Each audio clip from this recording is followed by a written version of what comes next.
Richard Southern is back with us right now. We're going to talk about some of the more interesting stories of the day. Taylor Swift, I feel like we talk about her every day. We do. But there's nothing she can't do. She's even making the earth shake. I'm fascinated by the tour because we've talked about the money it's making. Yep. It's going to make $1 billion, they say. Yep. You can't get a ticket. It's very interesting. Now she's literally causing, earthquakes. Her tour rolled... Her fans are causing earthquakes. Yeah. The tour rolled into Seattle the other day. And would you believe all the dancing and all the jumping at the July 22 and 23 tour stops caused a 2.3 magnitude earthquake. Wow. That's how into it these fans are. And it's a lot of teenage girls all just jumping up and down at the exact same time. I mean, it makes sense, right? Of course, we would like some seismic activity like that here in Toronto. She is about to start the international leg of her tour, but still no updates on any Canadian or Toronto visits. We're not feeling that movement No, we're anytime not. soon. Going out to dinner. So it's to be a relaxing experience, but not for everybody.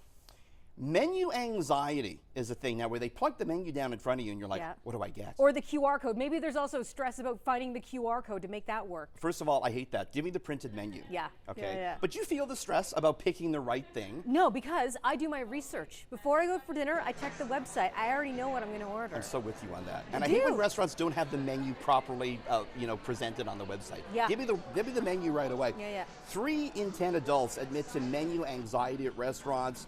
More prevalent among younger individuals, just worried about picking the right thing. Oh, so yeah, you gotta pick the right one. Because you gotta have the right thing for the gram too, right? Because you're gonna gram it. Oh, sure. So it's not just for that experience; it's for your audience that's also checking things out. What a world. Okay, we also want to talk about airplane food. That can be a stressful experience sometimes. British Airways had a flight from Turks and Caicos to London Heathrow the other day. This is a long, almost 12-hour flight. Okay. And so you think, okay, I'm gonna get a nice little meal from the airline. Maybe a snack and drink, sure. BA had a little bit of a mix-up. They left the food out. It wasn't cooled properly. They had to throw it away for safety reasons. They had no food for the flight. No. The cabin crew, though, they sprung into action. Maybe they deserve some credit for this. They ran out to a Kentucky Fried Chicken next to the airport. They bought a bunch of buckets, and the flight attendants went around with the buckets and handed each passenger, a piece of KFC for dinner. How about that? And you can smell KFC from a mile away. So just imagining what that experience would be like. Maybe deep fried not flying. so good for the business class passengers who could have paid upwards of $10,000 for this flight. Right. Likely expecting a multi-course meal only to get the Colonel's secret recipe. Greasy fingers by the end of it all.